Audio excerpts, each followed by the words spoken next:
And friends, once again, welcome. My name is Chad Rimmer, and I am the program executive for Lutheran Theology at the Lutheran World Federation in the Department for Theology, Mission, and Justice. And we'll be joined today as well by our friends and colleagues, Bafana Khumalo, who is the director of Sonke Gender Justice, as well as Philip Peacock from the World Communion of Reformed Churches. And together with all of us, we welcome you to this second webinar in a series on transformative masculinity, subtitled as Being Human in a World of Violence. And just a bit about the background. Engaging men and boys in the work of gender justice is a priority, a stated priority for the partners who have begun this particular joint initiative. And that is the Lutheran World Federation, the World Communion of Reformed Churches, Sonke Gender Justice, and ACT Alliance. And we've chosen the 16 days of activism against gender-based violence to begin this conversation. The aim is to build on previous work by our organizations in the area of gender-based violence perpetrated by men, psychological and physical violence done to men and children, and the root causes of intellectual and spiritual violence in our social concepts about what it means to be human and specifically to be male.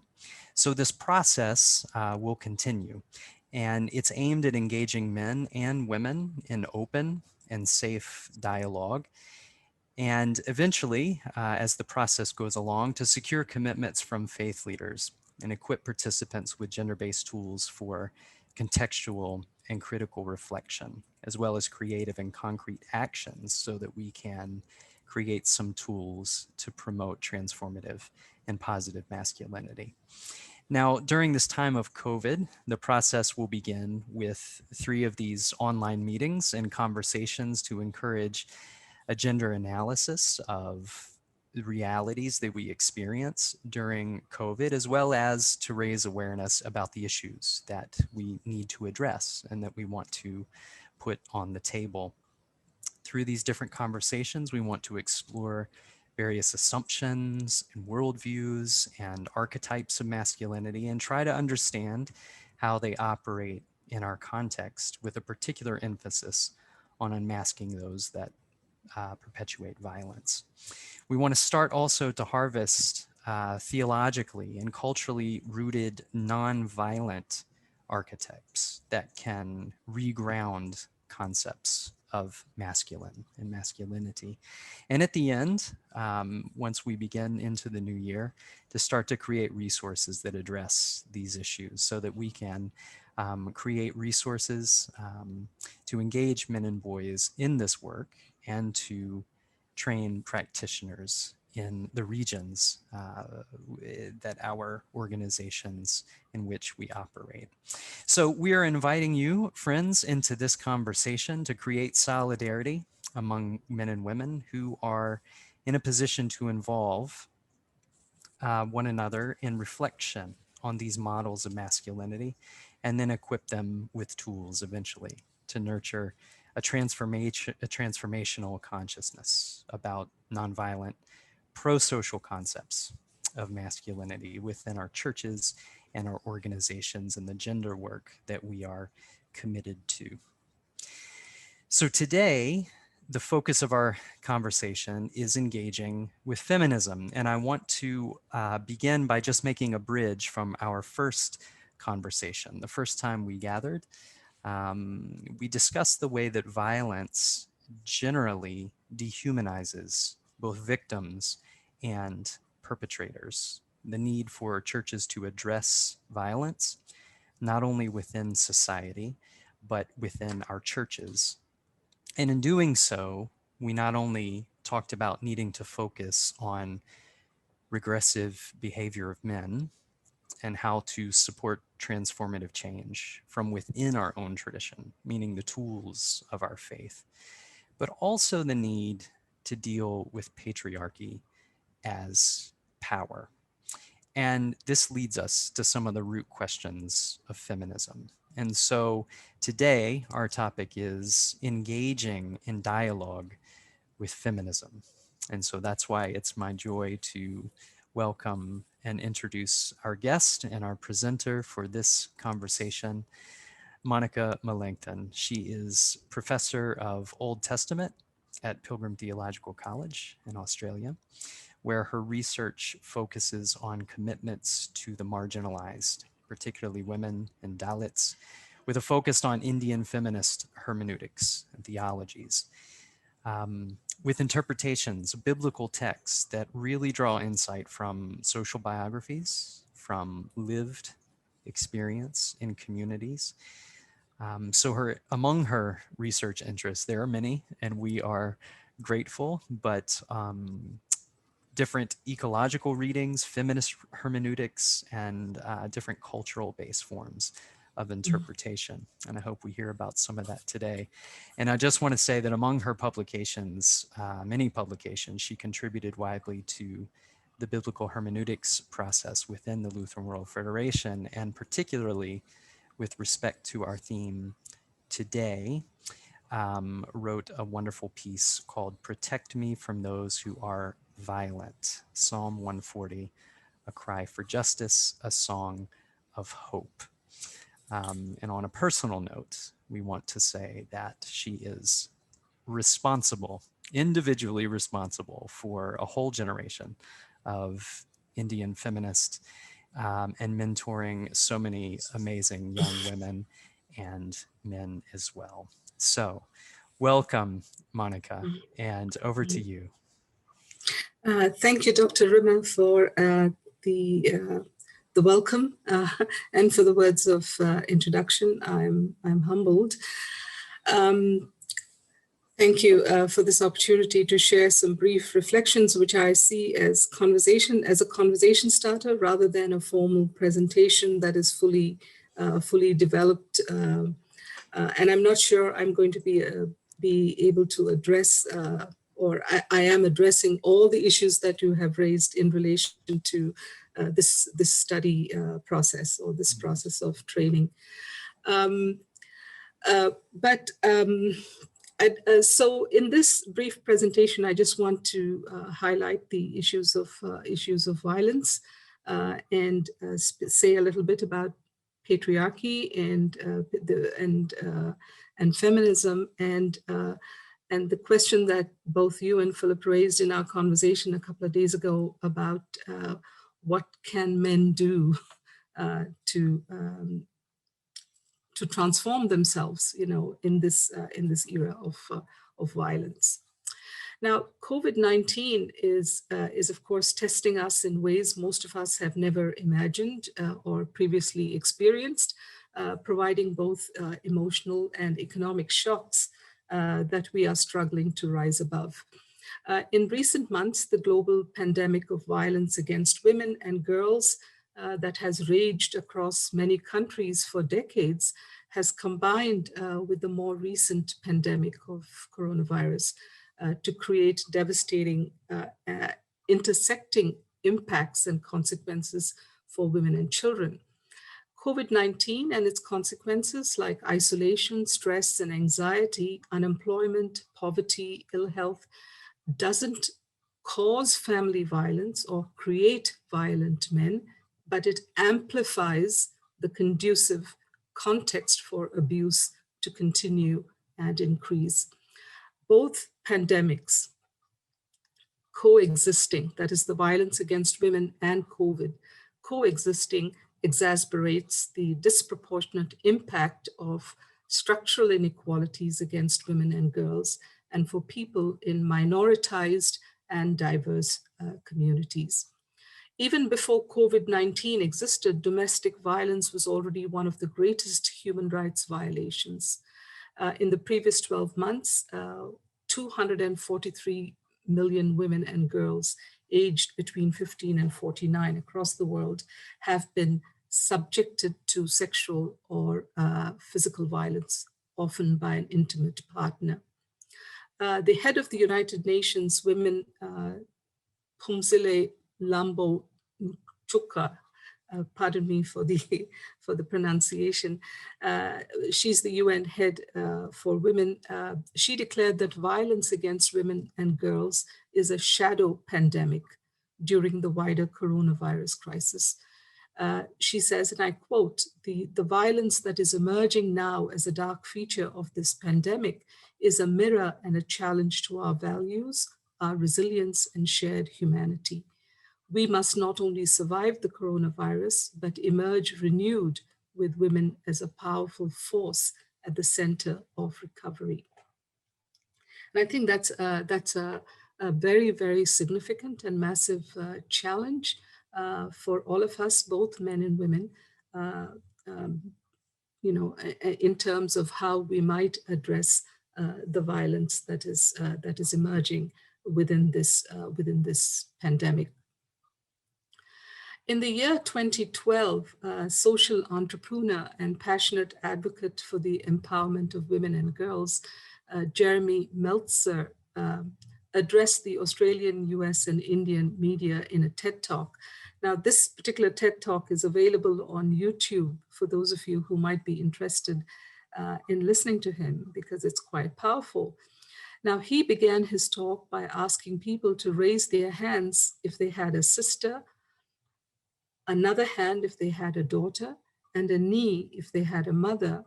And of course, the entire group had some part of their body raised. And then he said, sadly, either your mother, sister, or daughter will be physically or sexually abused in her lifetime. He then cited the UN statistics and described this global pandemic of violence against women as the most systematic and pervasive human rights abuse in the world. He said, and I quote, "What the hell is going on? Any one of these women could be our sister, mother, or daughter. So where are the men? Where is men's roar? Not for the football, but for what really matters. Because this is the greatest moral challenge of our times." He was calling on men to become more accountable, to examine what it was in their social conditioning that made them blind to or had normalized this violence for them or both. Nothing short of revolution in the masculine, he said, was going to return men to a healthy masculinity.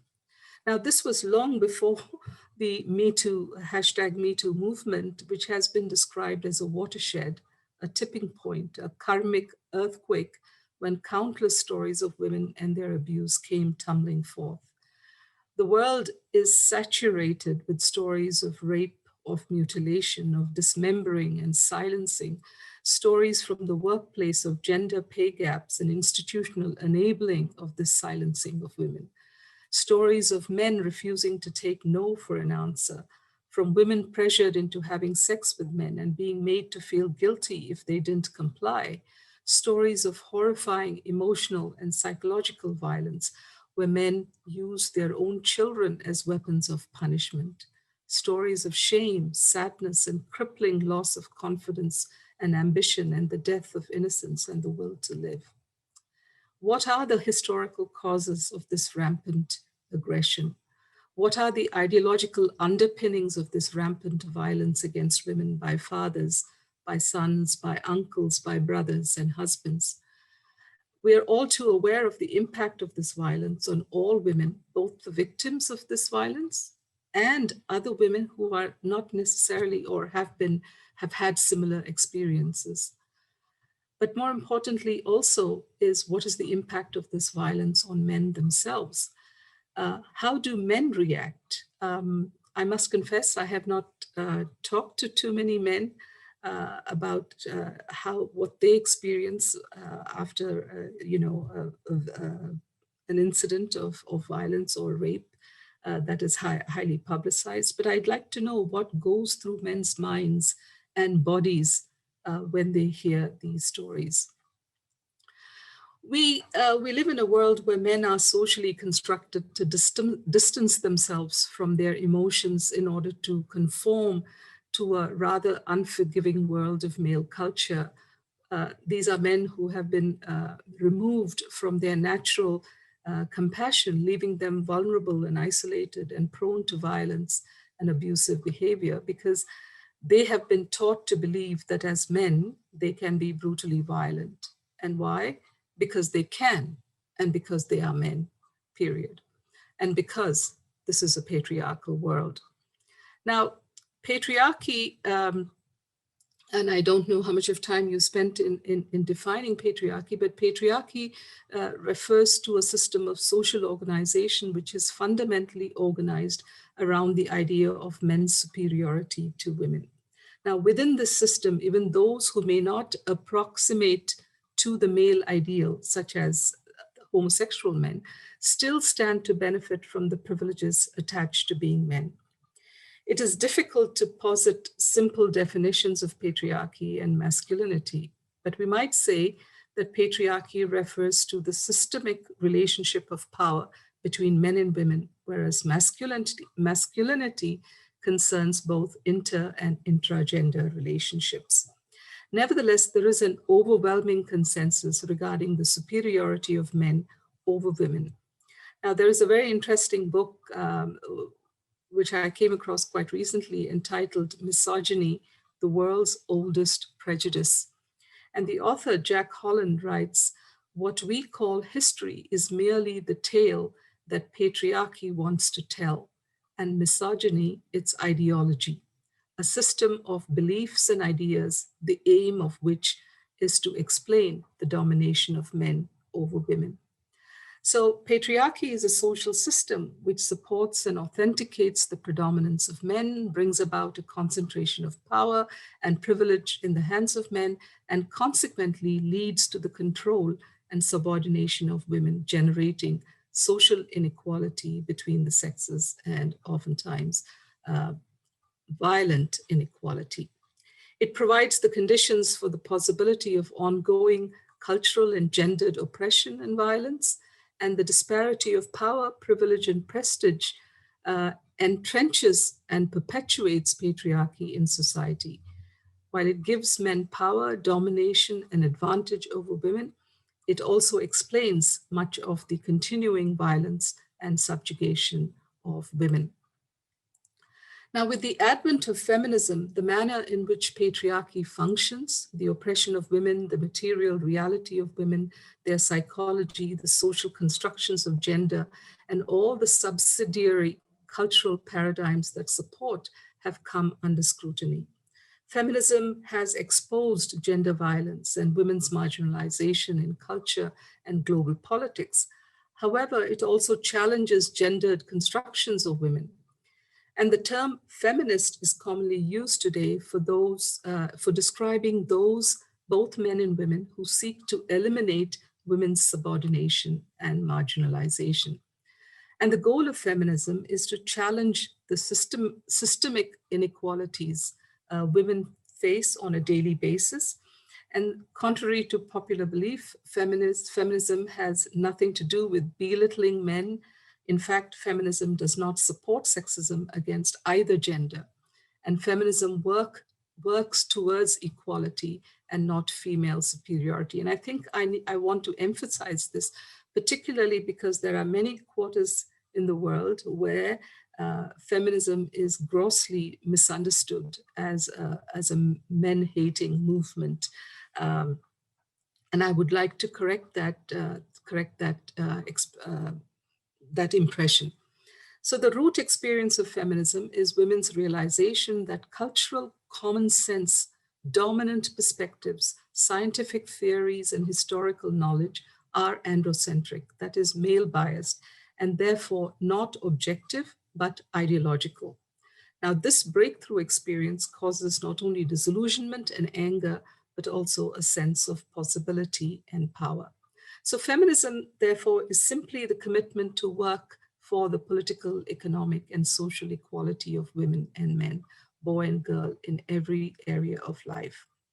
But having said that, I'd like to also call attention to the fact that there are diverse articulations of feminism. Although feminists generally agree in their critique of masculine supremacy and hold that gender roles are socially constructed rather than innate. They stress on the specific historical, cultural contexts, and subjectivity, as well as on the plurality of women. Needless to say, it is not only women who can adopt feminism as a political stance and way of life, but men too, and those who choose to do so have to take a stand against the privileges that they could otherwise take for granted. So just as there is a great diversity in the feminist movement, so that we speak of feminisms, so too there is diversity, as I'm sure all of us are aware, in the field of masculinity, enabling us to speak of masculinities as they are influenced by such variables as class, caste, age, race, nationality, and identity. So as a feminist, and as feminists, we approach the world by recognizing the fact that we live in a tiered and hierarchical organizing of society. And this is crucial for the maintenance of social order, that to live lives marked male and female and transgender or bisexual is to live different realities. More importantly, to be a feminist is to be occupying the marginal or the peripheral space, relatively powerless position with reference to every dominant space that consumes the space at the center. So it is a worldview and a political stance of life, a consciousness when a feminist sees from the position of marginality, one that he or she has deliberately chosen to occupy. It is a gesture of subversion towards domination. It destabilizes and disorders the established field, resists homogenization, opening up multiple possibilities rather than shutting off. To be a feminist is also to, among other things, recognize that apart from gender-based injustice, there are multiple structural inequalities that lie beneath the social order. That is the intersectionality of gender, race, class, caste, nation, colonized, colonizer, earth, and to believe that change and transformation is possible and to work for it at whatever level possible. So feminism has contributed to the evolution of both queer studies and masculinity studies, and it is from the former that these latter approaches have developed and derived inspiration from, and have engaged in a critical investigation of both hegemonic masculinity and you know, this critical investigation perhaps may not have gotten off the ground without feminist discourse. So, if the feminist cause is geared towards exposing the way a patriarchal society functions and expose the way men treat women in very, very simple terms, what is it that men can do to help the feminist cause? And I have just a few points. First of all, I think, very simply put, there is a need for self-interrogation on the part of men. Interrogation in terms of why do I think the way I do? Why do I behave the way I do? Why did I respond the way I did? And to identify both ideological, cultural, and other factors that may have contributed to conditioning you to respond the way you did. This struggle between the sexes will perhaps take a long time to be put to rest, but I have been told that in the unfathomable reaches of the male psyche, men are frightened of women. And you can correct me if I'm wrong, or at least frightened of the feminine qualities within themselves, those qualities that point to inwards to that place where our deepest feelings are lodged, but which centuries of masculine culture have repressed or removed. Perhaps this is the place where violence against women begins, in the shutting down of this inner world where relationships and connections truly reside, because the models we have been given for manhood fail to recognize a fundamental truth, which is that nothing meaningful in life ever happens without the ability to be vulnerable. And vulnerability is an extremely significant feminist principle for approaching or seeing the world. Men are often at the mercy of logic and reason. They operate almost always in the external world where occupation remains a cornerstone of their identity and where the compulsion to know, to be right, to be pragmatic, especially of emotions, is their constant companion, serving them, severing them from this internal life because they feel overwhelmed by feelings. At least this is the perception I have. Again, I stand to be corrected. So this is at the heart of men's rage, I think, as has been suggested by psychologists as well, that conflict with women is a manifestation of conflict within their own psyches towards their feminine qualities. And they have been raised to reject or scorn the feminine. So why should it be surprising that they would grow into men who disrespected women, who saw them as less than fully human? So for men to be liberated from their own oppression, which manifests itself in the oppression of women, I think they need to turn in, not out. Male liberation can only be born out of the integration and inner union of both the masculine and the feminine. And so therefore we need to find ways to teach compassion and empathy at a very, very early age, allowing boys to cry, encouraging their fullest expression of their softer sides, to embrace sensitivity. Then men also have to hold other men accountable. There are several commercials that are being advertised now on Australian TV where men actually call out their friends when they make inappropriate remarks about women. Gender diversity training, we know this, paternity leave, seeking gender balance in all activities of the church and organization that you might be involved in, and to impress upon men that their liberation is joined to the liberation of women, that the triumphs of one cannot happen without the triumphs of the other. And so maybe it might be helpful to start a men's movement that rejects the old definitions of masculinity. And men, we need to look for models of self-correction. And there are plenty in the world, starting with actors who reject roles if female co-actors are paid less, to politicians who encourage men to get behind equality, books that are written by authors that define masculinity for young boys. And I have been really attracted to programs like Men Care in Rwanda, where men are taught about birth control, menstruation, maternal health, parenting, and nonviolent communication. I was quite surprised very recently where I saw young teenage boys wearing skirts and dresses on the tram when I was going somewhere, high school kids. And I then learned about this movement that the men wear women's clothing in order to express solidarity with female victims of sexual violence.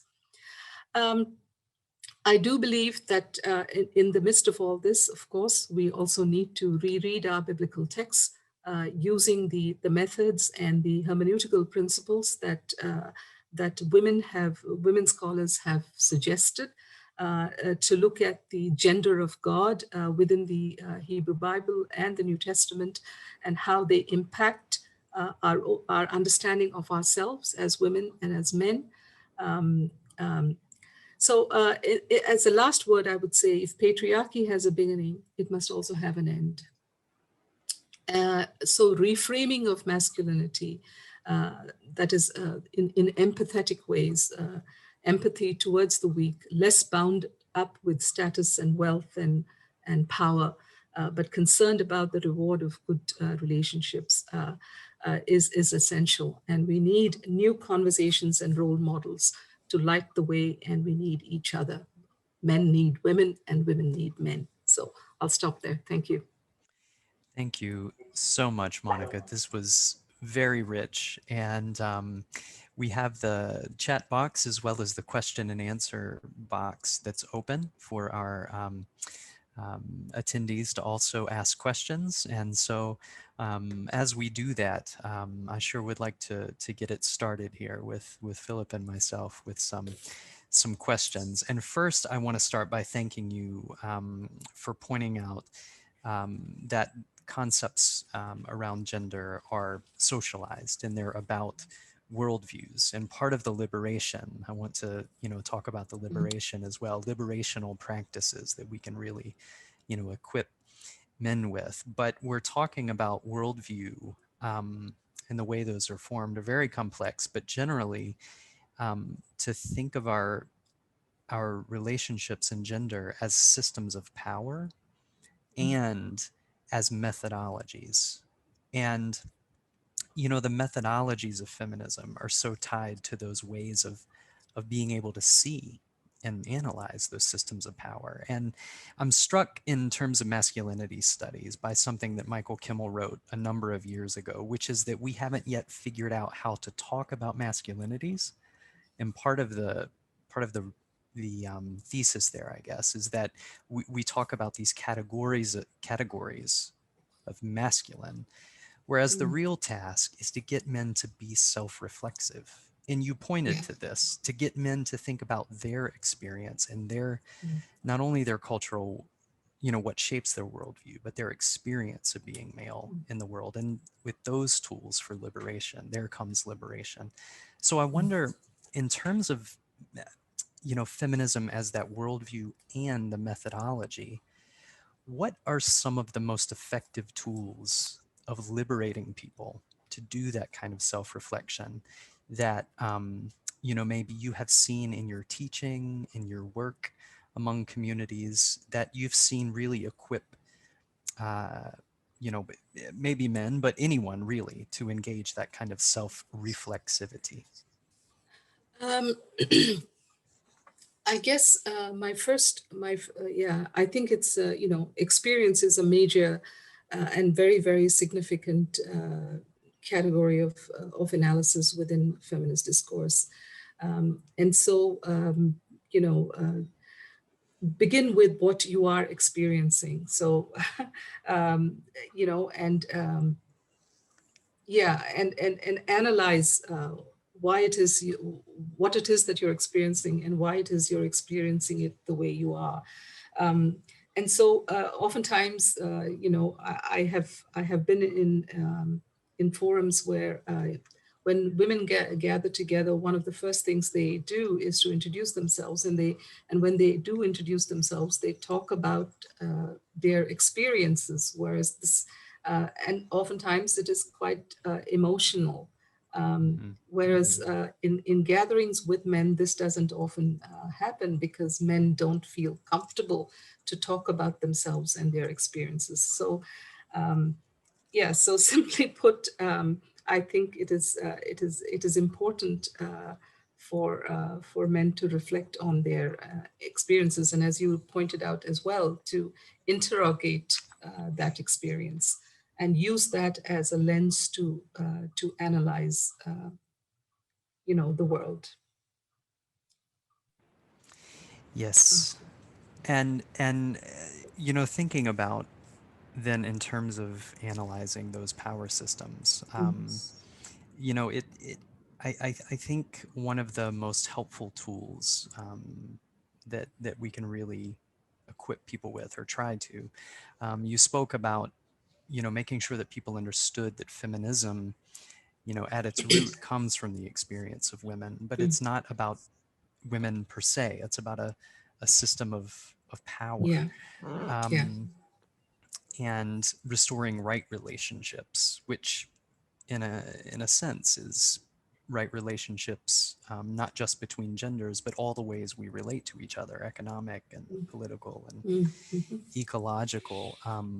And that, undoing that or having those new eyes to see, escaping kind of hegemonic masculinity, the mm. stories we've been told requires those tools of liberation.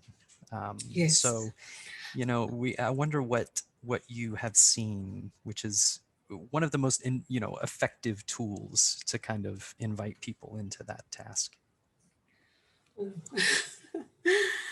I don't know if this answers your question. I mean, when I was little, I mean, really little, um, under 12, there was a song that we used to sing while we played in the sand, and it was about cooking, and it was about a song making dosas, I don't know if you're familiar with Indian food. It's a rice pancake that's quite popular in South India. Yes, indeed. And the song would talk about the fact that you're making dosas, and you make 4 for your father, you know, 4 for the father, 3 for the mother, 2 for the brother, and 1 for the little sister. Now, we sang that song with gusto as we were kids, but it's only when I grew up, I and came into some feminist consciousness, that I realized how, a simple thing like distribution of food Mm-hmm. within the family is also culturally determined and patriarchally defined. That the male members in the family get a higher or the better portion of food Mm-hmm. than the men, and it's almost a right, So women are tend to deprive themselves of of a rightful share of what is available in order to feed the men. So it's these are the ways through songs, through yeah, simple songs like this, that you are conditioned, socially constructed and conditioned to yeah, to reinforce patriarchal dictums or patriarchal expectations. I don't know if that answers your question, but um, so this self-interrogation or self-reflection will with the right lenses, will enable you to see how the world is constructed and the power dynamics at play Mm-hmm. between men and women. Yes. Yeah. And I want to go ahead and make sure for our attendees as well, to use the chat box and the Q&A box to pose some questions to Monica as we go along here. But I want to ask, you spoke also to the issue of androcentrism. Mhm. And from my perspective too, as an eco-theologian, an eco-feminist, Mhm. which I try to work from that perspective, that I know that part of the androcentrism is rooted in a most fundamental anthropocentrism, and I wonder, being a scholar of the Old Testament, and having done work in ecology as well, how much of that do you see, within ecofeminism, that connection between the abuses of our understanding of what it means to be male with our fundamental misunderstandings of what it means to be human?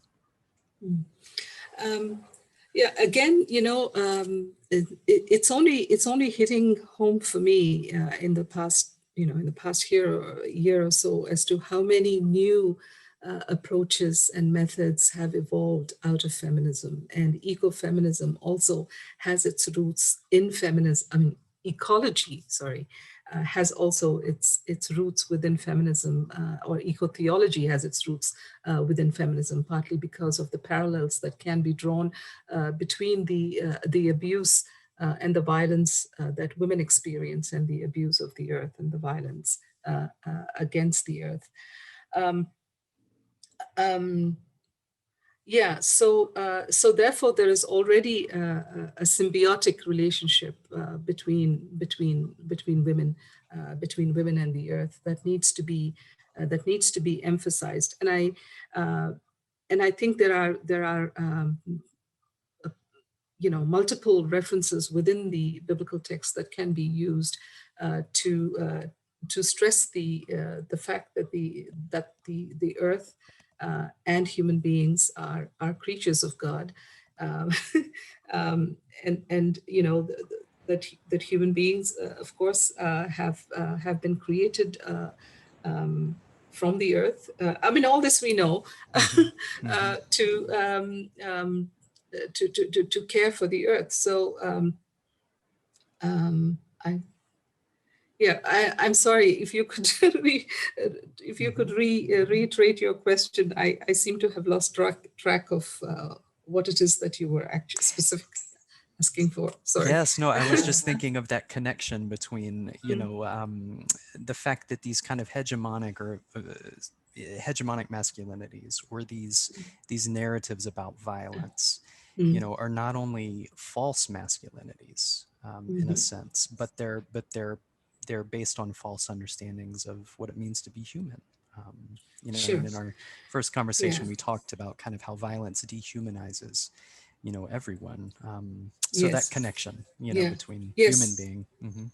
Right. Yeah. I mean, just as men laud their superiority over women, the anthropocentrism also tends to, and by anthropocentrism, I think here I mean male Hmm.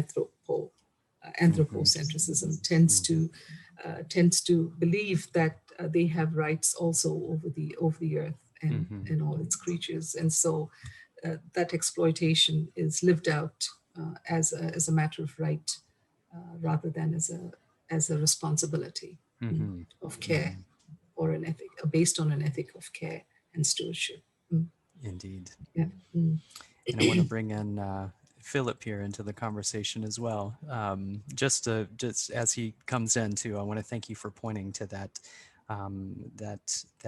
connection with care, not only the ethics of care, but programs of care and mm, caretaking, which I think both within the program of Men Care, through Sonke Gender Justice, we've been thinking about the Ubuntu Symposium, mhm, making connections with feminism as well. But I think those experiences of caretaking at all levels help, for boys early on, and then men to engage in that self reflexivity too, which is liberational, I think. mhm. But Philip. Yes.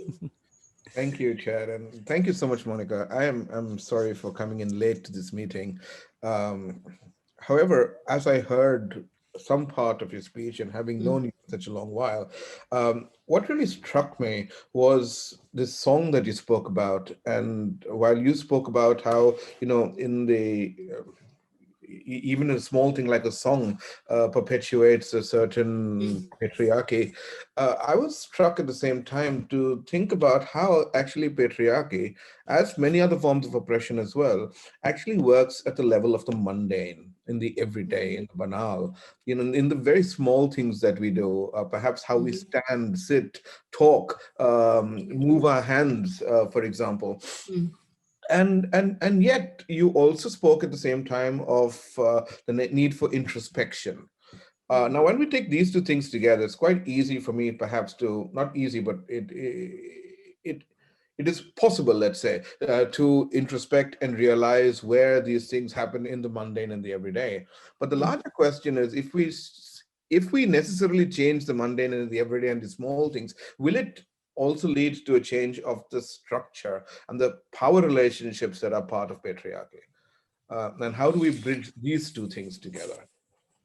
Um, yeah, that's uh, yeah, that's a very important and good question, Philip. And I do I don't know if I have a satisfactory answer to give you, but I think I do believe that the change begins with the individual, um, and hopefully, will then percolate or spread to the wider society. Um, so yeah, I mean, drawing inspiration from stories within the biblical text, transformation cannot happen, you know, uh, in the community unless individuals themselves are transformed or changed or committed to contributing towards change. Um, so so I don't know, as I said, if that's the way to answer the question, but yes, beginning with the individual, I think is as important as simultaneously working with the larger community to change structures. Yeah. Mm. I was also wondering about this when you talk about women's experiences. And it seems to me, in my own experience actually, that often women have the experience and they speak about the experience, but then men step in and theorize the experience in a very curious way of mansplaining. Mm-hmm. An academic mansplaining, if you will, actually. How would you reflect or respond to this? And what does it mean for masculinities itself? um, Yeah, I mean, yes, there is definitely an aspect of mansplaining there when men start, explaining. Well, people do that with biblical interpretation. Look at was it you who sent me a picture recently of someone about the Magnificat and mansplaining? Yeah, Yes, right. Yeah. So yes, there is that element to it, but and I recognize that. But there have also been some very significant and good insights that have also come out of men trying to reflect on women's experience.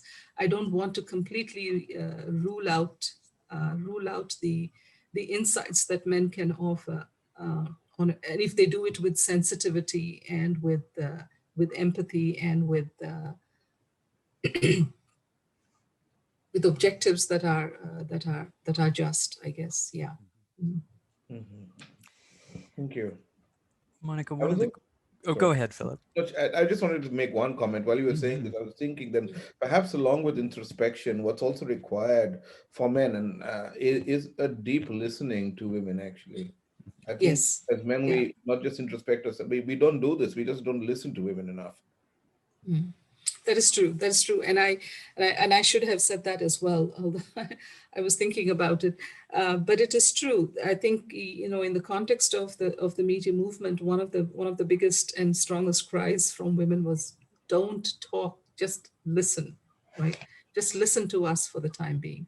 And I think this kind of interpretation of women's experiences can only be done with any authenticity by men only if they have engaged in a protracted time of listening, whether it is to their wives or their daughters or their mothers or to women in general, read feminist literature or novels by women to engage that experience and to understand it. Yes. Part of that listening for me, Monica, is also learning to listen again to the stories of our Mm. faith. And Yes. last time we started to speak about the kinds of spaces that we have to create for men to uh, you know safe spaces where we can invite men to have experiences maybe they never have. One of them that we lifted up, of course, was contextual Bible studies. Mhm. So when you're speaking about listening, I'm Mhm. thinking revisiting these stories that are Mhm. part of our worldview from a religious perspective, and specifically, for speaking from a faith perspective, um, that create or socialize us. Being a scholar of the Old Testament, when we revisit these stories, these texts of terror, realizing that these stories are written from the male perspectives, they're really describing the male experience of Mm. these, of either these interactions or God in the world. I think part of the re-listening, is to hear for the voices that aren't there. So I just want to, ask you as a scholar of the Old Testament, what are some of the most transformative either texts or maybe experiences of reading, listening, re-listening to these stories that you've seen Yeah. transformation happen?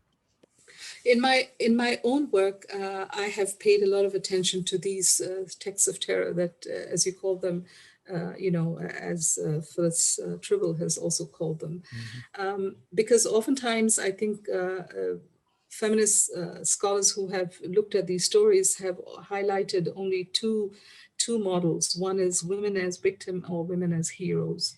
Mm. And so the choice is being either the victim or the hero, and I find that not a very helpful binary, because a lot of us don't fit either of those.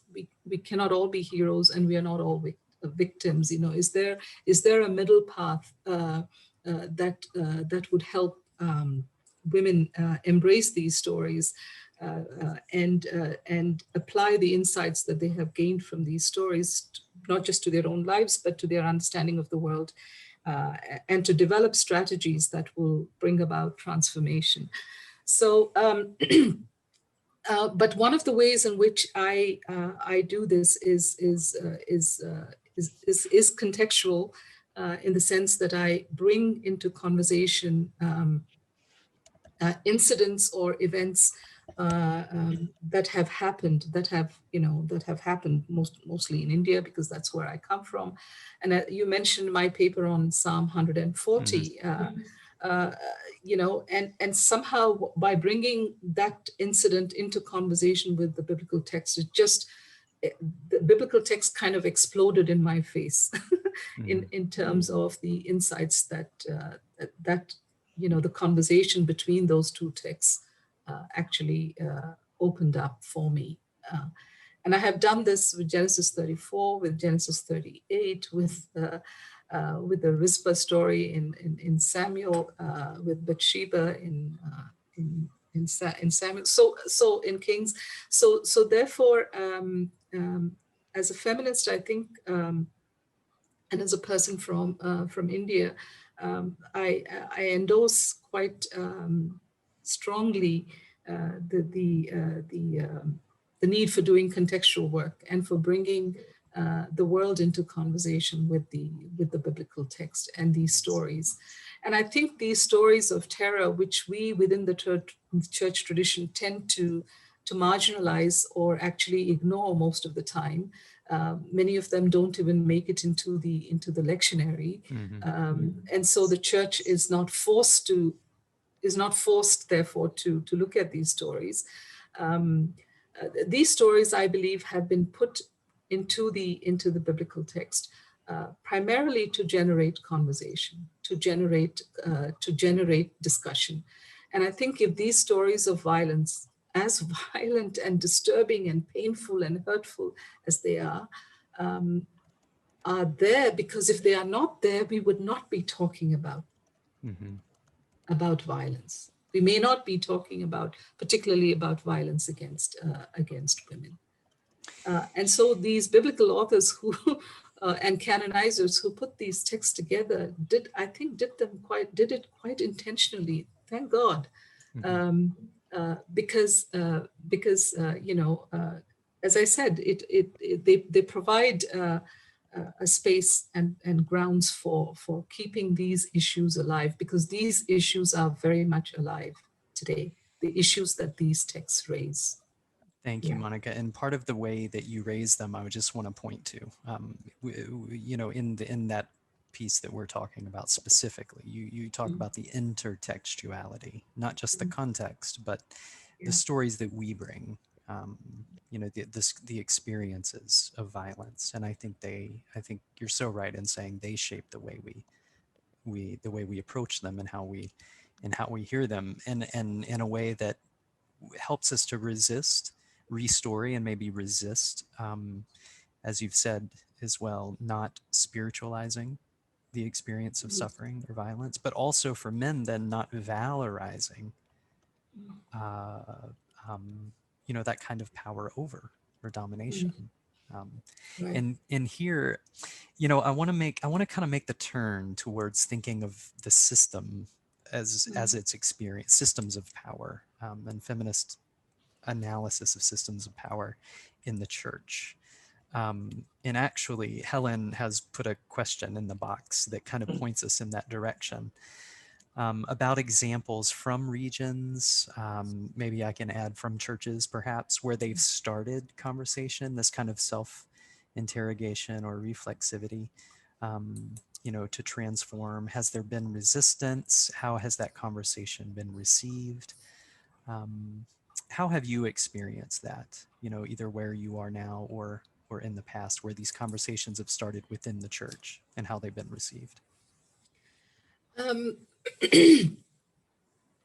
sometimes I have been in situations where they have invited me to do something on gender, and I do my bit, and there's a robust discussion by both men and women. But then oftentimes these meetings have been called for by men, but there is no follow-up. There's no follow-up, and so it's sort of the emotion, the drive, the energy that was created is then just sort of fizzles out because there is no follow-up work. And so it is important, I think, for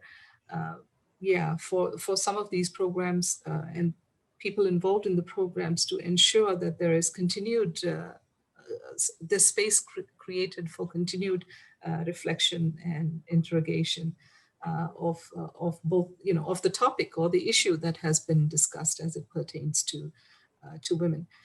Now, in the context in which I have come, I have noted that if you go to a group of women within the church and then start talking about equality in wages between men and women in the workplace, or talk about violence against women as it is happening, sometimes the response is not as energetic as when you introduce the topic through how it is played out within the biblical text. Mm-hmm.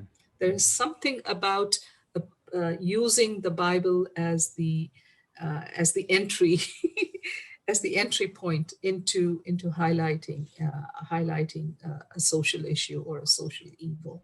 Mm-hmm.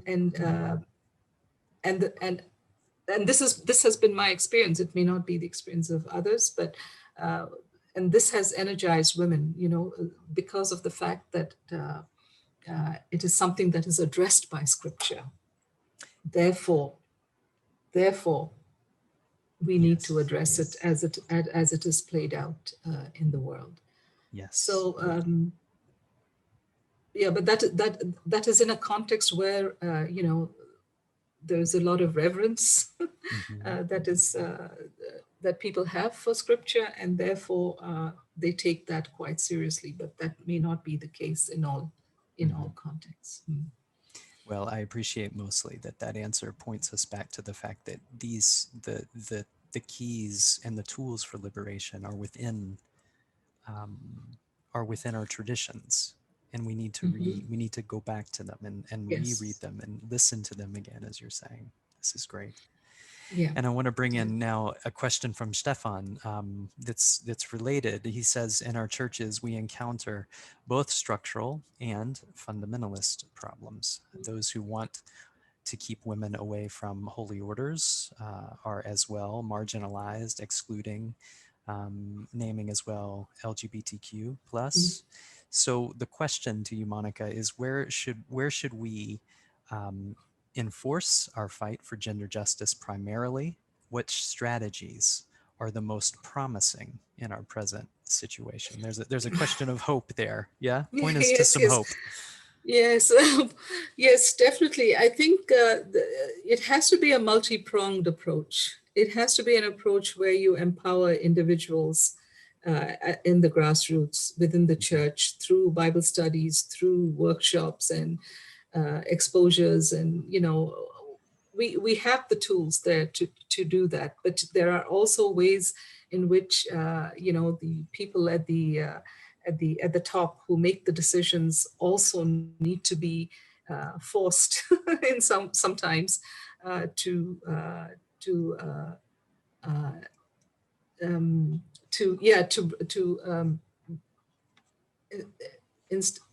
sorry, I'm not getting the word here, to bring in policies that would ensure equal participation of men and women and people of varied social orientations as well, sexual orientations as well, and that's not easy, and that is not it's not something that we can achieve overnight or a month or a year. It may take several years. And so I live here in Australia, which is basically Western in its understanding of itself.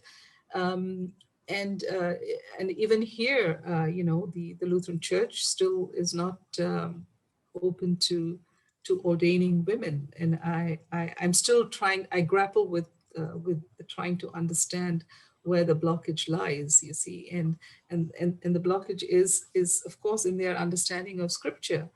Um, um, it's not cultural, it's not cultural. It is theological. Um, whereas in other countries, they may not have a very strong theological issue, but they do have very, deep-rooted cultural issues that might hinder them from making the church a more inclusive community. So there is no singular method or strategy that can be universally applied. I think in each context you have to develop a strategy that is fitting for that particular situation. Mm-hmm. Yeah. Well, thank you, Monica, and I want to thank you. Just recognizing we're at the end of the hour, for pointing us here at the end towards the theological, because our theologies, can serve to definitely constrain.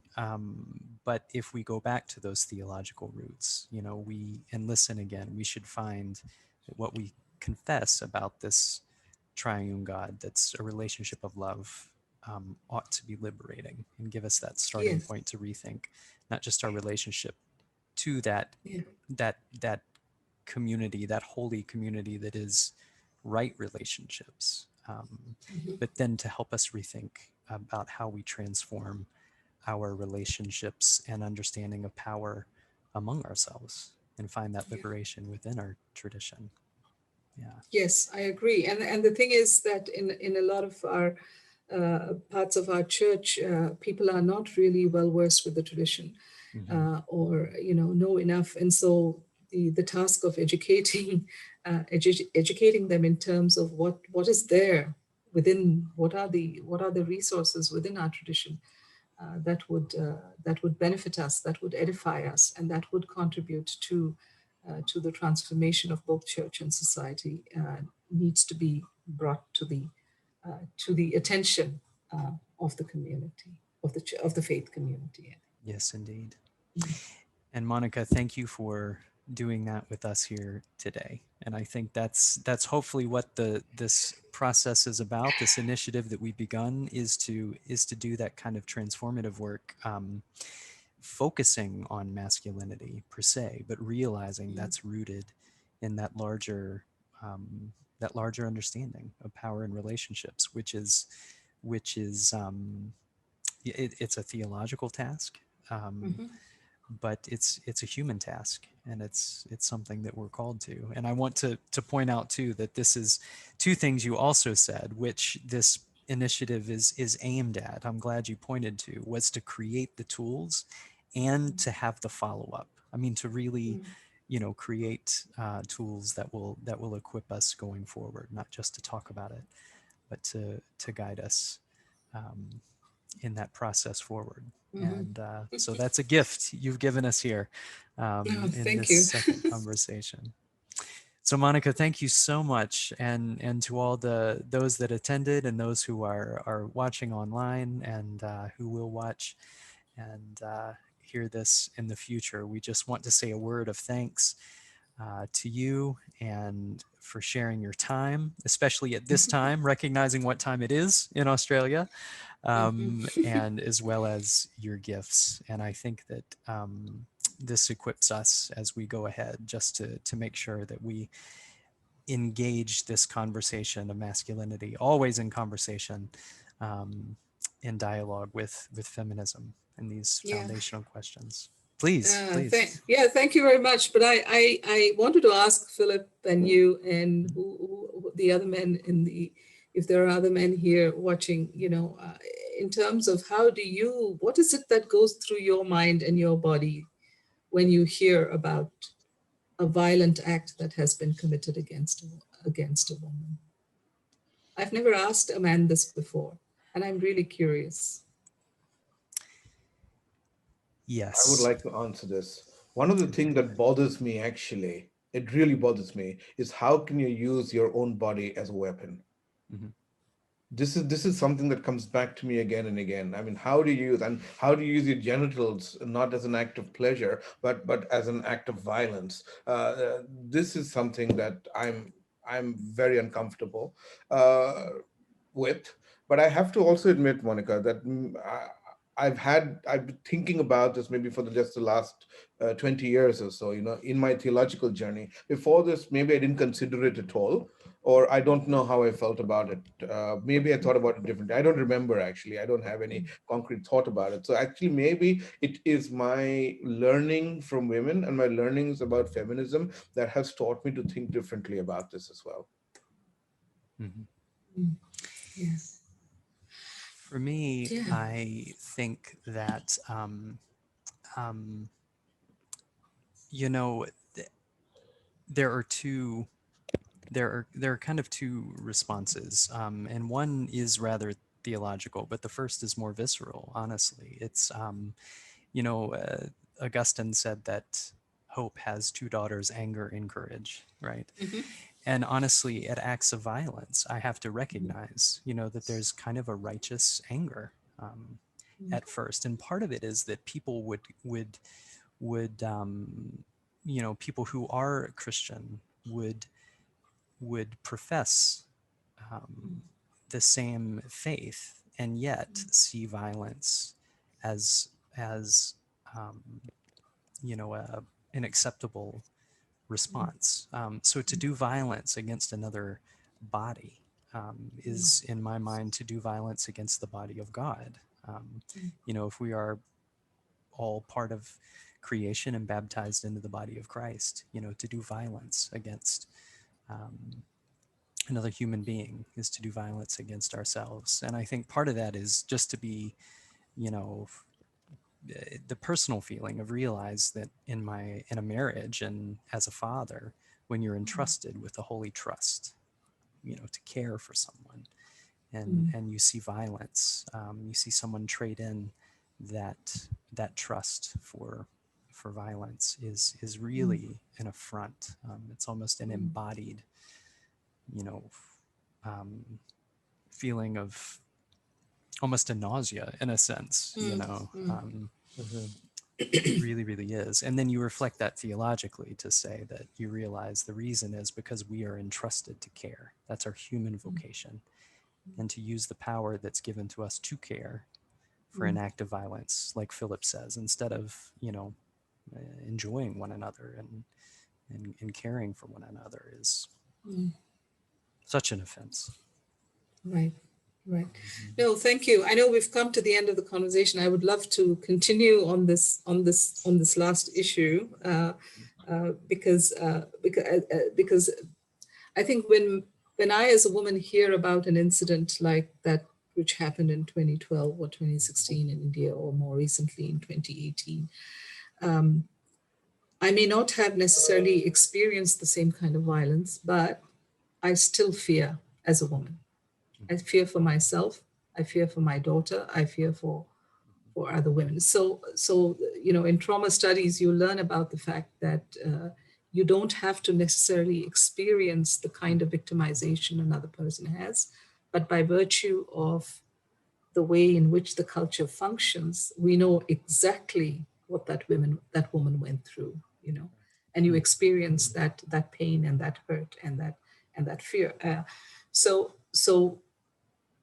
as someone who is involved in the field of theology, I would have to come to terms or explain that theologically, what I am experiencing or what other women might experience as well. Anyway, that's um, um, yeah. No, Mm. this is very true in terms of Mhm. experiences of trauma too. And I realize part of my own story is, in terms of my wife having cancer, and all that brings in terms of caretaking, which, Mm. if that's your primary understanding of your relationship to someone, when I see violence done Mm. to some, or stories of violence Yeah. done in other places, it's exactly right that you feel a certain traumatic response, um, you know by that empathy or that solidarity Yes. of knowing what trauma does to a body. This is very true. Yeah.